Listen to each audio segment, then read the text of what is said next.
Les attachements et infestations d'entités astrales, partie 1. Bonjour, mes chers amis, j'espère que vous allez très bien, heureux et forts. Merci de me rejoindre pour une autre vidéo. Je suis Marie Svarou. Tout d'abord, ce sujet est très vaste, c'est l'un de mes préférés, et je pense qu'il est très important, surtout parce qu'il y a si peu d'informations sur les entités astrales sur Terre, principalement parce que la plupart d'entre elles sont fortement contrôlées par la cabale de la Terre et par leur religion, donc pas du domaine public. La population générale ne dispose que de connaissances anecdotiques et empiriques provenant des personnes qui ont étudié ce phénomène, et de ceux qui filtrent des contrôleurs, laissant les gens avec très peu de preuves tangibles et de données scientifiques sur le sujet. Inutile de dire que la science sur Terre est incapable d'étudier objectivement ce phénomène ainsi que tout ce qui a trait aux royaumes astraux ou à l'éther, car cela n'existe même pas pour eux. Mais pour une science non humaine comme celle des Tégétiens, les entités astrales et les royaumes astraux sont un sujet scientifique entièrement accepté à étudier et il y a beaucoup de données à ce sujet, donc je continuerai à partager tout ce que je peux sur ce vaste sujet, en ajoutant aux vidéos que j'ai déjà publiées. À ce sujet, chaque créature, comme les humains lyriens ou autres, a une gamme limitée de perception qui est dictée par la capacité de leurs sens physiques, mais si elles ne peuvent pas voir ou percevoir quelque chose, cela ne signifie pas que cela n'existe pas. De la même manière, la technologie humaine ne peut rien détecter dans l'astral, ou très limité, comme lorsque l'utilisation de caméras infrarouges sensibles, tandis que la technologie des Tégétiens et d'autres races stellaires peuvent le faire, et de manière très efficace. Donc pour les races stellaires dotées d'une haute technologie, l'astral n'est pas une théorie ésotérique et tout ce qui s'y trouve est très réel et peut être étudié de manière très objective. Tout ce qui existe a une vibration, et ce sont les oscillations par unité de temps que les particules d'énergie ont, et cela dicte comment elles forment la matière et la masse, ainsi que les différents types d'énergie que nous connaissons.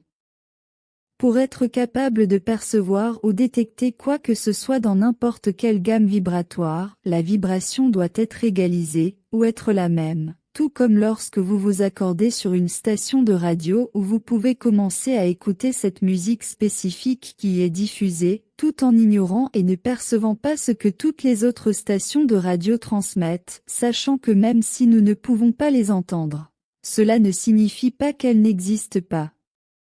La même chose se produit pour les domaines existentiels tels que l'astral, il est là, mais les gens, en général, ne peuvent pas se mettre en phase perceptuellement avec sa fréquence spécifique, donc ils ne peuvent pas voir ou percevoir ce qui s'y trouve. Lorsque deux choses ou deux êtres ne partagent pas du tout la même vibration et fréquence, ils deviennent incompatibles et s'ignorent mutuellement comme s'ils n'existaient même pas. Ils deviennent mutuellement inaccessibles et n'ont aucune influence l'un sur l'autre. Mais lorsque deux choses ou deux êtres partagent une partie ou une plage de fréquences compatibles, une influence peut se produire. Deux ou plusieurs êtres très différents et très incompatibles qui ont des vibrations très différentes peuvent s'influencer mutuellement lorsque certaines parties d'eux sont identiques à celles de l'autre. Par exemple, un psychopathe et une graine d'étoile positive ont des fréquences et des vibrations existentielles très différentes, mais vous en tant qu'observateur pouvez les repérer tous les deux en train de passer l'un à côté de l'autre dans la rue parce qu'une partie d'eux a la même fréquence, celle que les corps humains ont, par exemple. Ils partagent principalement le même domaine expérimental d'existence, la Terre en 3D et sa matrice, mais même s'ils peuvent se toucher physiquement, leur mentalité et leur monde personnel diffèrent tellement que fondamentalement, l'un n'existe pas dans la réalité de l'autre, à moins que quelque chose ne les force à interagir, et cette chose finira également par être une correspondance vibratoire pour les deux, pour une raison ou une autre. Et ce petit corridor de correspondance vibratoire entre eux deux est une partie de leur monde personnel. Là où il y a compatibilité, cela peut être une préférence pour un certain type de nourriture ou d'activité, mais cela peut être aussi simple que d'avoir des pensées et des idées similaires. Et c'est à travers ces petits corridors de compatibilité que le monde de l'un peut filtrer et influencer celui de l'autre. Ils peuvent donc être très dangereux. C'est ainsi qu'une personne fortement narcissique peut entrer dans la vie d'une étoile positive et, en utilisant ces méthodes de manipulation, le narcissique peut manipuler et même contrôler l'étoile, exploitant ses attributs à son avantage, les transformant en faiblesse, par exemple en exploitant la nature hautement empathique de l'étoile. Les entités astrales inférieures fonctionnent de la même manière, elles peuvent entrer dans la vie de quelqu'un dans le monde des vivants en utilisant n'importe quelle petite compatibilité de fréquence qu'elles peuvent partager, surtout lorsque l'entité astrale a quelque chose à gagner en le faisant. L'astral est rempli d'entités de toutes sortes et il est impossible de toutes les décrire car c'est tout un zoo, et tout n'est pas connu à leur sujet, donc au fur et à mesure que je fais des vidéos, je m'adresserai d'abord aux plus courantes et aux plus problématiques. Les plus courantes et celles qui posent le plus de problèmes sont simplement des parasites astraux, ils sont, et se comportent exactement comme des parasites physiques et biologiques, ce ne sont que des animaux, similaires à une sangsue ou à un ver, et ils se nourrissent de l'énergie de leurs victimes de différentes manières. Lorsqu'ils sont observés avec des instruments sensibles non humains, beaucoup d'entre eux ont une forme de méduse, comme une masse floue ou une tache floue, et peuvent être grands ou petits, ils peuvent être attachés à l'aura ou au champ énergétique d'une personne vivante de différentes manières ou en essaim. Le type suivant le plus courant est l'entité astrale plus grande et plus complexe qui peut avoir d'innombrables formes, y compris celle d'un humanoïde, et peut être très intelligente au point de pouvoir développer leur dynamique sociale et leur politique parmi les leurs. Elles sont très courantes et peuvent être très dangereuses, des livres entiers peuvent être écrits à leur sujet et ont été écrits à leur sujet. Sur Terre, c'est généralement cette catégorie qui est associée aux démons et aux présences maléfiques, mais pas seulement.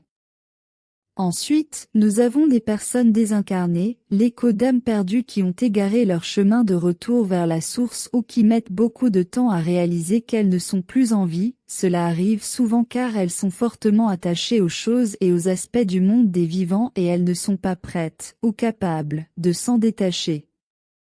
Des âmes qui ont tellement peur d'être punies pour les mauvaises actions qu'elles ont commises de leur vivant, qu'elles refusent de retourner dans les plans supérieurs de l'au-delà, préférant se tapir dans l'écho du monde physique, dans sa caricature connue sous le nom d'astral inférieur. Ce type est celui le plus souvent associé aux fantômes et aux apparitions, bien qu'il puisse y avoir de nombreuses causes à cela. Les sangsues et les parasites astraux se nourrissent principalement de l'énergie émotionnelle inférieure et de la peur de leurs victimes, n'ayant que peu ou pas de connexion avec la source. On pense que ces créatures sont des manifestations de type égrégore créées par leurs victimes, ou le résultat de la manifestation de l'inconscient collectif plus vaste dans lequel la victime est plongée. Ce sont des schémas de pensée qui prennent une forme physique en raison de leur force et de leur cohérence. Le problème avec ce type d'entité astrale, ainsi qu'avec le type plus complexe et plus vaste qui est également considéré comme le résultat d'une création de type égrégore, est qu'il est très difficile de s'en débarrasser si la victime vivante ne se débarrasse pas de ce qui intéresse l'entité, que ce soit une activité, une chose ou une nourriture qu'elle consomme, ou un schéma de pensée que l'entité souhaite.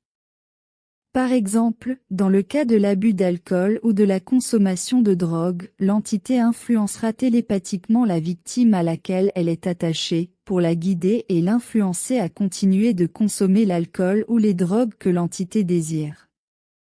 Cela est très courant chez les personnes ayant un problème d'alcool ou de drogue, car de nombreux esprits désincarnés s'attachent à des victimes vivantes pour profiter des effets alcooliques ou des drogues à travers le corps de leurs victimes. Rappelez-vous que les boissons alcoolisées sont généralement appelées spirit-esprit, et cela n'est pas anodin. Et en raison de cette forte influence télépathique, il sera très difficile pour la victime de se débarrasser des attaches astrales et des parasites, à moins que la victime ne soit suffisamment forte pour les enlever. Quoi qu'il en soit, il est préférable de cesser complètement ces drogues pendant une longue période. Plus la période est longue, mieux c'est, bien que vous deviez être conscient qu'il restera toujours une certaine latence, où la même entité ou une autre similaire peut se réattacher à la victime vivante si les conditions sont réunies. L'une des stratégies de manipulation et de contrôle que les entités utilisent beaucoup sur leurs victimes est d'induire le besoin de gratification instantanée et de libération de dopamine, comme celle que l'on ressent en buvant, en regardant du contenu pour adultes ou en consommant des sucres et des glucides simples en excès, parmi de nombreux autres. La victime se laisse entraîner par le désir de gratification instantanée plutôt que de rechercher des avantages plus constructifs et plus difficiles à obtenir, mais beaucoup plus importants, qui sont le résultat d'efforts concentrés avec un objectif clair, tel que l'amélioration personnelle ou un objectif collectif bénéfique pour tous. Cela entraîne une dynamique autodestructrice et un cercle vicieux.